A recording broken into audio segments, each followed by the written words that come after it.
Hello बच्चों, स्वागत है आप सभी का एक बार फिर से DSR फॉर यू में। मैं दीपेंद्र सिंह राजपूत बच्चों आपका मोस्ट वेलकम करता हूं। बच्चों, कक्षा 10वीं के प्री बोर्ड एग्जाम जो चल रहे हैं, अभ्यास टेस्ट पेपर, इसका विज्ञान विषय का सेट बी का सॉल्यूशन लेके आया हूं। मेरे एक दो सब्सक्राइबर ने मुझसे डिमांड की कि आप पूरा पेपर सॉल्व कराइए अथवा के साथ। तो बच्चों, उन सभी की डिमांड पे मैंने ये वीडियो आप लोगों के लिए अथवा सहित हल किया है। एक भी प्रश्न में कोई मिस्टेक नहीं है, पूरी A to Z मैंने पड़ताल की है। बच्चों, बहुत अच्छा वीडियो है, प्लीज़ वीडियो को लाइक कर देना और चैनल पर नए हो तो सब्सक्राइब कर लेना। देख लेते हैं हम अपने सबसे पहले सही विकल्प।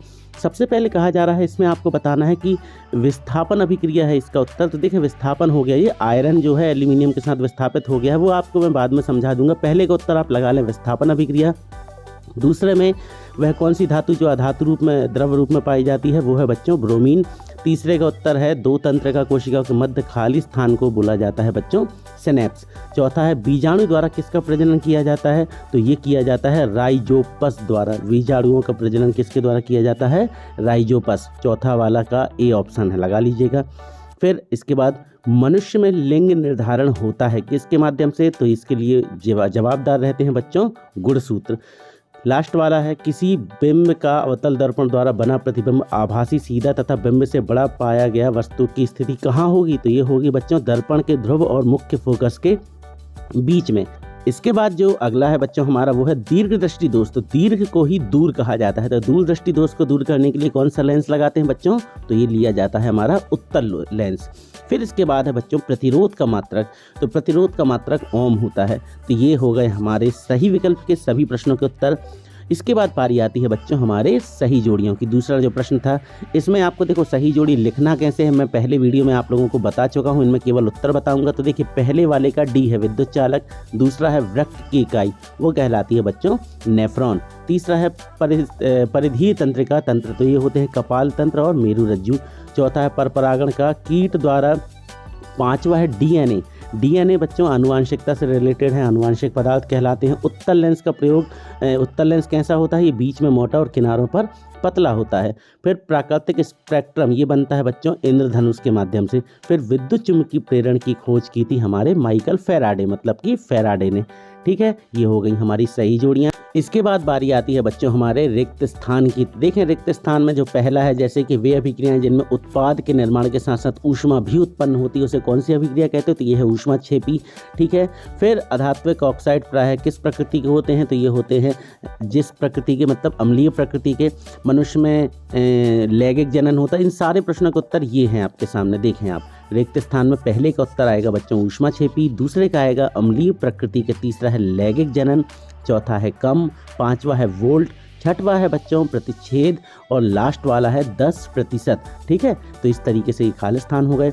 बारी आती है हमारे एक शब्द या एक वाक्य में उत्तर की। अम्ल और क्षार की अभिक्रिया से बनने वाले उत्पाद के नाम। तो अम्ल और क्षार जब अभिक्रिया करते हैं तो लवण बनते हैं और जल बनता है। ये देखें, पूरे इनके उत्तर भी मैंने यहाँ आपके सामने लिख के प्रस्तुत कर दिए। पहले का लवण एवं जल, दूसरे का उत्तर आएगा पारा, तीसरे का लाइपेज, चौथा इंसुलिन, पांचवा परागण, छठवा है 1/F बराबर 1/V प्लस 1/U, लास्ट वाला है V = IR। बात करते हैं हमारे प्रश्नोत्तरों की।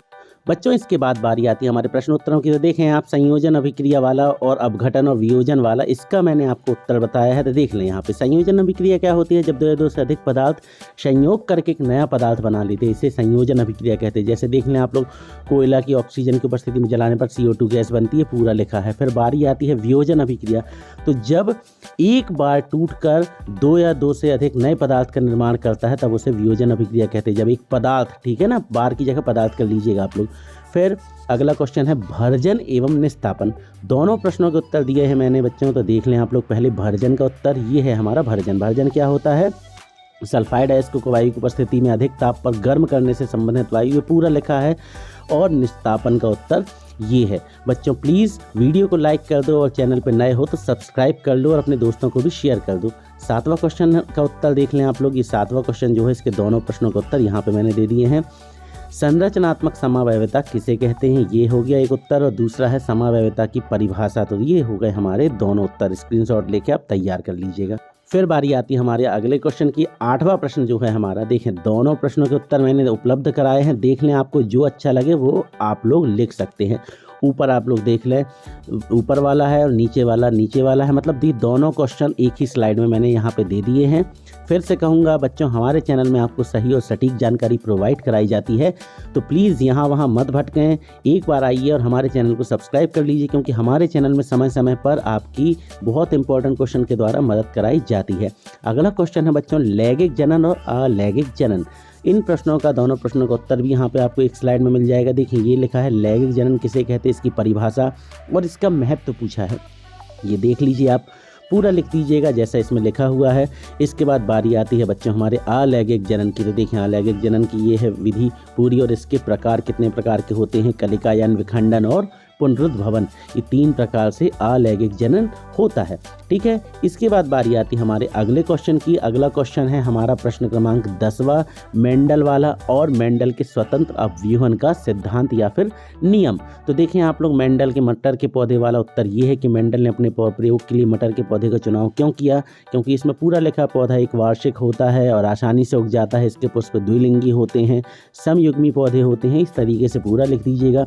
और फिर मेंडल के स्वतंत्र अवव्यूहन का सिद्धांत ये लिखा हुआ है। देखें आपकी प्रश्न बैंक में बहुत लेंथी क्वेश्चन है, केवल इतना ही लिखना है जितना मैंने आपको बताया, केवल इतना ही लिख करके आप लोग फिनिश कर देंगे, पर्याप्त है ये।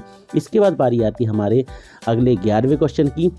यहाँ पे आप लोगों के लिए एक न्यूमेरिकल प्रॉब्लम दे दी गई है, क्वेश्चन दिया है, इसको आपको कैसे लिखना है, तो इसका पूरा सॉल्यूशन भी यहाँ पे मैंने आपको बता दिया है। अभी आपके पेपर चल रहे हैं बच्चों, तो केवल आप लोग उत्तर से बस मतलब रखें आप लोग अभी, मगर आपको क्या करना है, पेपर जब हो जाएं आपके, इसके बाद इन पूरे प्रश्नों को बहुत अच्छे से सीख लेना है, तैयार कर लेना है। दोनों प्रश्नों के उत्तर यहाँ पे दिए हुए हैं, आपको ऊपर दिया हुआ है पहला प्रश्न, और अथवा वाला भी नीचे दे दिया गया है। ठीक है, इसके बाद बारी आती है बच्चों हमारे अगले क्वेश्चन की। अपवर्तनांक किसे कहते हैं और निरपेक्ष अपवर्तनांक से आप क्या समझते हैं। तो सबसे पहले हम अपवर्तनांक का उत्तर देखेंगे। अपवर्तनांक क्या होता है, तो ये है अपवर्तनांक की डेफिनेशन, ऊपर और नीचे है बच्चों निरपेक्ष अपवर्तनांक की। ठीक है, तो ये दोनों आप लोग लिख लें, नोट कर लें। हम फिर से बोलते हैं कि हमारे चैनल में आपको एकदम सही और सटीक जानकारी प्रोवाइड कराई जाती है। हमारे वीडियोस कम आते हैं, लेट आते हैं, मगर जो भी लाता हूँ मैं सही और सटीक जानकारी लेके आता हूँ, फालतू के आप लोगों को भटकाता नहीं हूँ या गलत जानकारी नहीं देता हूँ। देख लें आप लोग, अगला क्वेश्चन है हमारा 13वां प्रश्न, घरेलू विद्युत परिपथ में पार्श्व उपकरणों का संयोजन क्यों करते हैं और विद्युत उपकरण को फ्यूज वायर कैसे नष्ट होने से बचाता है। ठीक है, तो पार्श्व उपकरणों मतलब कि समांतर क्रम में संयोजन, ठीक है ना। तो ये है आपका दोनों प्रश्नों का उत्तर, आपको जो अच्छा लगे वो आप लिख लीजिए। ठीक है, कि फ्यूज वायर वाला लिखना है या फिर घरेलू परिपथों में समांतर क्रम की जगह प्रश्न पत्र में बोला है पार्श्व क्रम में। ठीक है, तो आपको जो अच्छा लगे लिख लीजिएगा। बारी आती है हमारे अगले प्रश्न की, जो है हमारा प्रश्न क्रमांक 14, चुंबकीय क्षेत्र के पास लाने पर दिक् सूचक की सुई विक्षेपित क्यों हो जाती है और 2 चुंबकीय क्षेत्र रेखाएं एक दूसरे को प्रतिच्छेद क्यों नहीं करती। तो देख लें आप लोग, यहाँ पे ये पूरे जो दोनों प्रश्न हैं, दोनों प्रश्नों का उत्तर यहाँ पे दे दिया है। और फिर से कहूँगा कि अभी तक आपने चैनल को सब्सक्राइब नहीं किया तो सब्सक्राइब करें, हमसे जुड़ जाएँ, क्योंकि हम आपको बहुत प्रयास करेंगे कि आपके अच्छे नंबर आ जाएं और आपको सही जानकारी दें। अगला प्रश्न है बच्चों, दिष्ट धारा के 3 स्रोतों के नाम, और उसके अथवा वाला जो है आप देखें विद्युत मोटर का उपयोग क्यों कैसे किया जाता है। तो ये देखें दिष्ट धारा के 3 स्रोतों के नाम ये लिखे हुए हैं, और उसके अथवा वाला ये उसी के नीचे दिया है कि युक्तियों के नाम जिनमें विद्युत मोटर का उपयोग होता है। तो देखें विद्युत पंखे, विद्युत मिक्सर मतलब हमारी जो मिक्सी होती है, रेफ्रिजरेटर मतलब फ्रिज, वॉशिंग मशीन, कंप्यूटर, इस तरीके के उपकरण। बारी आती है अगले प्रश्न की, ओजोन परत क्या है और उसी के नीचे अम्ल वर्षा किसे कहते हैं। दोनों प्रश्नों के उत्तर फिर से मैंने यहाँ पे दिए हैं, एक ही स्लाइड में आपको देख मिल जाएंगी। देखें ओजोन परत क्या है, तो वायुमंडल की सतह से कहाँ 32 से 80 किलोमीटर के बीच में जो परत पाई जाती है उसे ओजोन परत कहते हैं। और उसके नीचे वाला है बच्चों अम्ल वर्षा, अम्ल वर्षा वाला उत्तर ये लिखा हुआ है। बहुत अच्छे से देखें और इनको आप पढ़ लीजिएगा, और बाद में आपको ये तैयार भी करने हैं फाइनल के लिए। अगला है हमारा 17वां क्वेश्चन, तो देखें उपचयन और अपचयन अभिक्रिया, और नीचे है संचरण और विकृति गंधता। तो ये है बच्चों उपचयन और अपचयन के उत्तर, बहुत अच्छे से आप देख लें इसको। और लिख लीजिएगा। इसके बाद जो हमारा संक्षारण और विकृति गंधता है उसका उत्तर ये है। संक्षारण क्या होता है कि धातुओं वायुमंडल में उपस्थित नमी, ऑक्सीजन आदि पदार्थों से क्रिया करके अपने ऊपर अवांछनीय यौगिकों की परत बना लेती हैं और वो नष्ट होने लगती हैं। इसी प्रक्रिया को संक्षारण कहते हैं। देख लें आप लोग, बहुत अच्छे से लिखा है। इसके बाद अगला क्वेश्चन में है डायग्राम बनाने के लिए आए हैं, जैसे कि तंत्रिका कोशिका का और मस्तिष्क का, मानव मस्तिष्क का। तो देखें, ये है बच्चों तंत्रिका कोशिका का डायग्राम, बहुत अच्छे से आपको देख लेना है।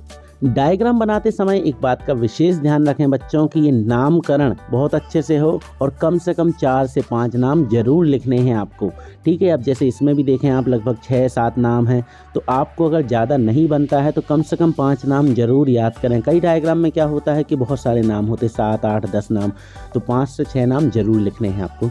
अगला क्वेश्चन है बच्चों, मानव नेत्र का चित्र बनाना है और ये लिखा है जो नीचे, वो है बच्चों प्रिज्म के वर्ण विक्षेपण वाला, ठीक है। तो इसको आपको पूरा आपके सामने है, ये है बच्चों मानव नेत्र का चित्र। अब देखिए जैसे इसमें इतने सारे नाम हैं, तो कम से कम मैंने 5 कहा है, लिखना तो आपको पूरे हैं, मगर कुछ याद ना आए तो कम से कम 5 नाम आपको जरूर दिखाने हैं। और ये है बच्चों हमारे प्रिज्म के वर्ण विक्षेपण का। क्या होता है, जब श्वेत प्रकाश को प्रिज्म से गुजारते हैं तो वह अपने अवयवी 7 रंगों में टूट जाता है। इसी घटना को प्रिज्म का वर्ण विक्षेपण कहते हैं और रंगों का ये क्रम वर्णक्रम कहलाता है। अगला प्रश्न है हमारा बच्चों, विटामिन लिटमस पत्र पे इन चीज़ों की क्या क्रिया होती है और प्रबल अम्ल दुर्बल अम्ल से आप क्या समझते हैं। लिटमस पेपर एक पेपर होता है बच्चों, अम्ल के साथ ये अलग कलर देता, क्षार के साथ ये अलग कलर देता। देखें आप यहाँ पे इनके पूरे उत्तर हैं, ये देखें आप। सबसे पहले ये तालिका के रूप में लिखे हुए हैं।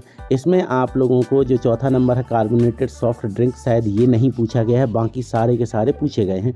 तो आपको ये चौथा नंबर का कार्बोनेटेड सॉफ्ट ड्रिंक वाला बस नहीं लिखना है, बाकी आपको पूरे उत्तर आपको ज्यों के त्यों लिख देने हैं। और इसी के साथ आपका ये वाला प्रश्न भी हो गया। इसके अथवा वाला देख लें आप लोग, ये प्रबल अम्ल और दुर्बल अम्ल क्या होते हैं बच्चों। तो देखें आप लोग, प्रबल अम्ल क्या होते हैं कि जिसमें H+ आयन और H3O+ आयन उत्पन्न करने वाले अम्ल क्या होते हैं, प्रबल अम्ल होते हैं, ठीक है। इस तरीके से आपको लिख देना है प्रबल अम्ल दुर्बल अम्ल दोनों की डेफिनेशन और उनके नीचे उदाहरण दिए हुए हैं। अगला प्रश्न है हमारा बच्चों 21वां नंबर का, जो है कि प्रथम 4 हाइड्रोकार्बन के नाम, सूत्र और संरचना सूत्र, और इसके बाद नीचे है हाइड्रोजनीकरण और ऑक्सीकरण अभिक्रिया।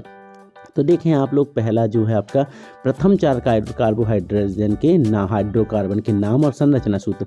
हाइड्रोकार्बन है मेथेन, एथेन, एथीन, एथाइन। आप चाहें तो मेथेन, एथेन, प्रोपेन, ब्यूटेन भी लिख सकते थे। इनके सूत्र लिखे हैं, संरचना सूत्र लिखे।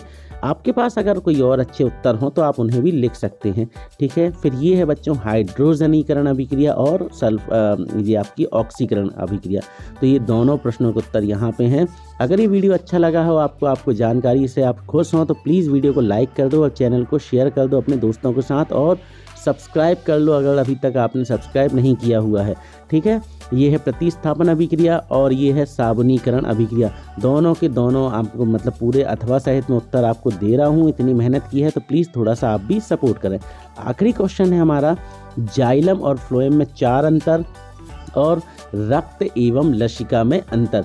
बच्चों बहुत अच्छे से साफ सफाई के साथ आपको उत्तर लिखने हैं, क्योंकि ये है आपका अभ्यास टेस्ट। इसमें आपकी लेखन शैली पर विशेष ध्यान दिया जा रहा है। इस बात का आप ध्यान रखें कि आप उत्तर कितने अच्छे से लिख सकते हैं, इसी पे आपको नंबर मिलना है।